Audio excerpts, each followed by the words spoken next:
दोस्तों नमस्कार।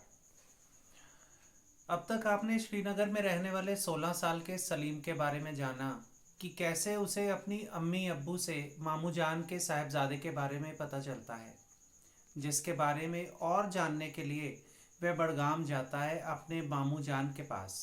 और वहाँ उसे सरफराज के बारे में तो पता चलता ही है, साथ ही उसकी मामू जान के घर से वापस आते समय किसी से मुलाकात भी होती है।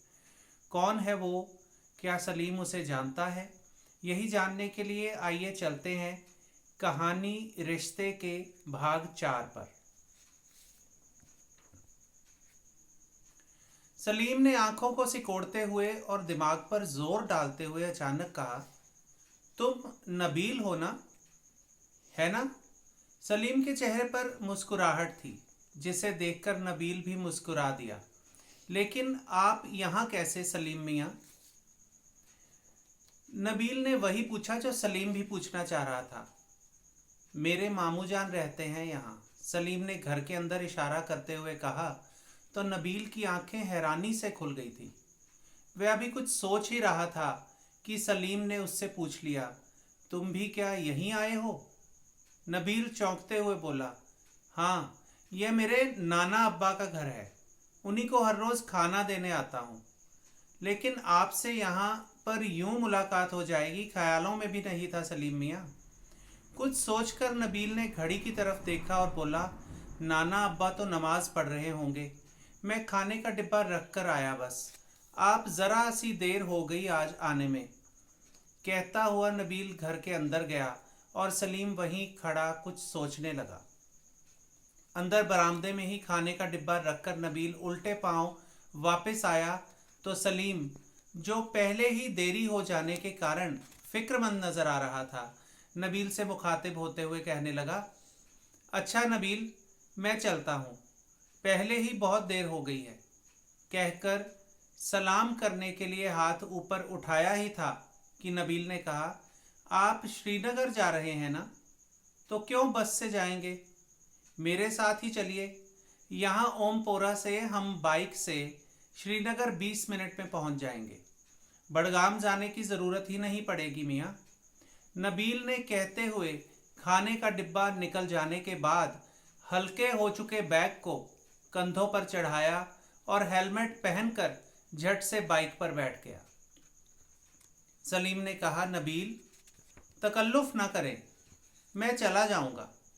हेलमेट के अंदर से ही नबील ने कहा, अरे मियाँ, तकल्लुफ़ तो आप कर रहे हैं, चलिए बैठिए, खामखा देर हो रही है।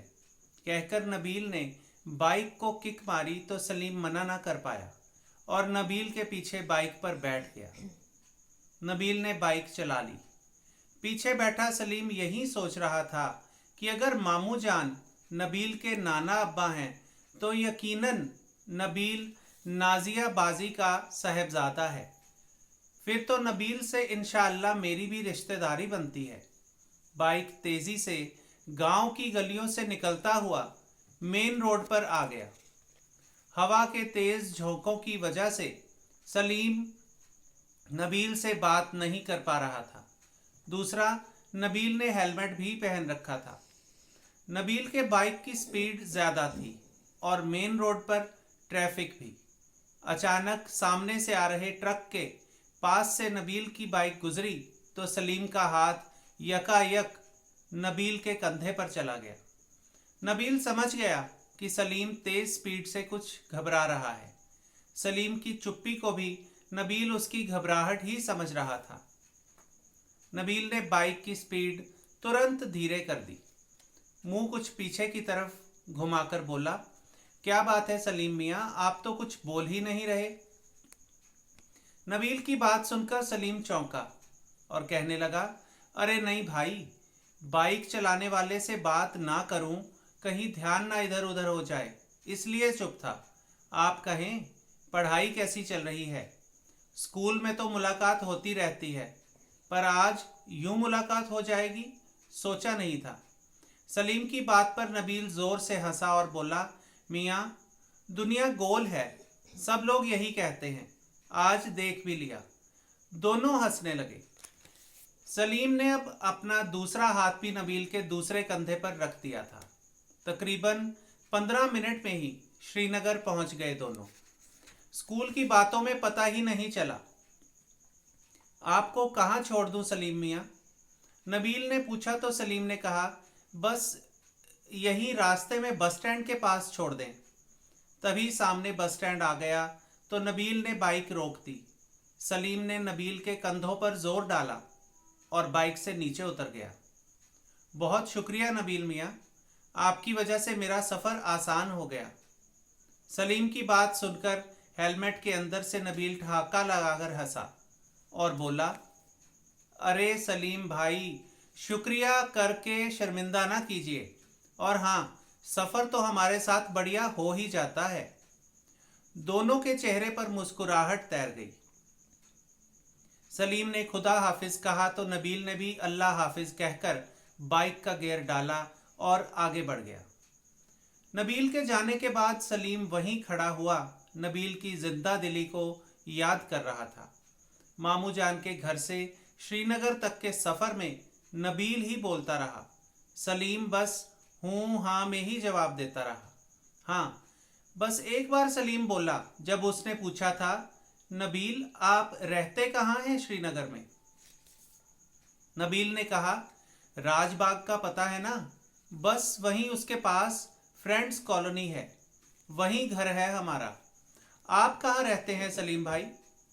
नबील ने पूछा तो सलीम ने बाइक के पीछे से ही नबील के करीब होते हुए कहा, आज़ाद बस्ती रोड, बस वहीं। बाइक पर हुई रास्ते की बातें सोचते सोचते सलीम को एहसास हुआ कि शाम ढलने को है। अम्मी भी परेशान हो रही होंगी। अब घर चलना चाहिए। सलीम तेज तेज कदमों से घर की ओर हो लिया।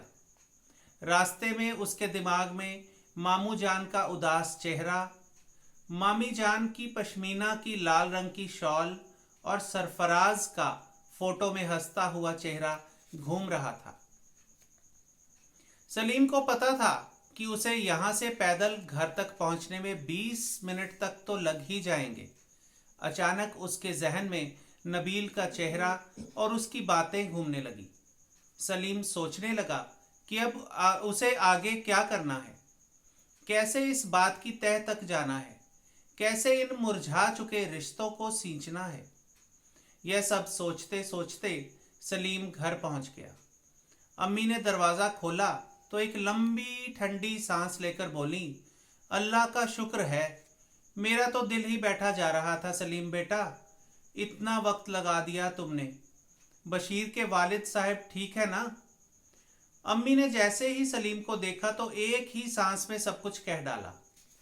दरवाजे से अंदर कदम रखते हुए सलीम ना जाने किन ख्यालों में गुम था कि अम्मी के यूं अचानक पूछ लेने से कुछ चौंका। क्या? कौन? बशीर के वालिद? अचानक सलीम ख्यालों से निकला तो याद आया कि अरे, मैं तो बशीर के वालिद साहब का पता करने का कहकर गया था अम्मी से।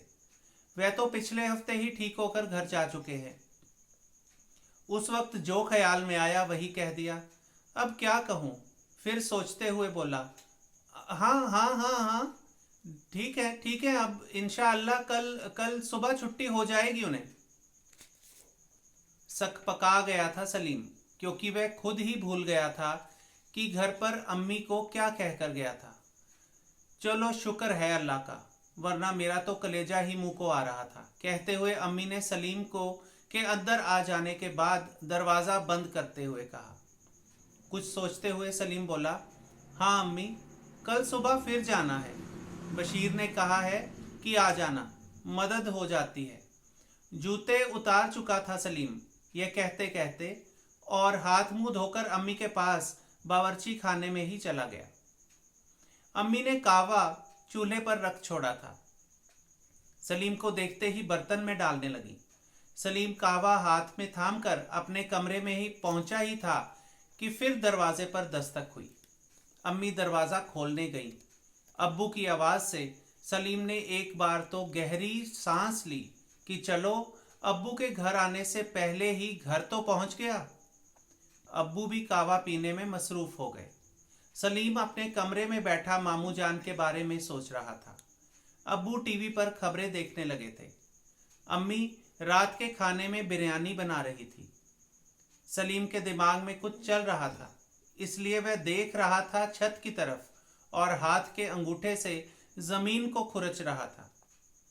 अम्मी ने कुछ ही देर में सलीम को आवाज दी खाने के लिए और सलीम और अब्बू अब एक साथ बैठकर खाना खाने लगे।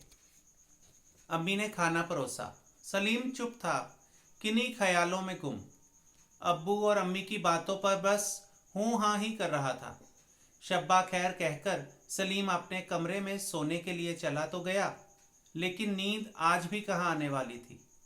बोझिल आंखों से सलीम के जहन में चल रही पिक्चर भी अभी आखिर धुंधली होने लगी और आंख सुबह ही खुली। जब सलीम सोकर उठा, अपने कमरे से बाहर आया, तब तक अब्बू काम के लिए जा चुके थे। सलीम जल्दी से तैयार हुआ, आधा अधूरा नाश्ता ही किया और अम्मी से कहने लगा, आज बशीर के वालिद साहब को अस्पताल से छुट्टी मिल रही है। बशीर ने कहा था आने के लिए। मैं हो आता हूँ, शायद कोई ज़रूरत पड़ जाए उसे। जल्दी आ जाऊँगा। कहकर नाश्ते से फारिग हुआ तो अम्मी ने कहा, बेटा जल्दी आ जाना, खुदा खैर करे, मेरा दिल घबराता रहता है अकेले में। तुम जब तक नहीं आ जाते चैन नहीं आता। सलीम ने झट से अम्मी का हाथ पकड़कर चूम लिया। अम्मी आप घबराएं नहीं, जल्दी लौट आऊँगा मैं, तसल्ली रखें, कहकर सलीम तेजी से निकल गया। आज वह कुछ और पता करना चाहता था, कुछ और जानना चाहता था। उसके दिमाग में अभी भी बहुत से सवाल थे। तेजी से चलते हुए सलीम राजबाग की तरफ जाने के लिए ऑटो में बैठ गया। राजबाग से पहले ही एक मोड़ पर फ्रेंड्स कॉलोनी का बोर्ड देखकर वहीं ऑटो से उतर गया। ऑटो वाले को पैसे देकर उस तरफ चलने लगा जिस तरफ फ्रेंड्स कॉलोनी का बोर्ड लगा हुआ था। कुछ दूर चलने पर उसे एक सब्जी बेचने वाले की दुकान नजर आई। सलीम आखिर किससे मिलने के लिए फ्रेंड्स कॉलोनी पहुंचा? क्या है जो सलीम पता करना चाहता है? जानने के लिए बहुत जल्द कहानी रिश्ते का अगला भाग आप सभी के सामने होगा। धन्यवाद। जय हिंद।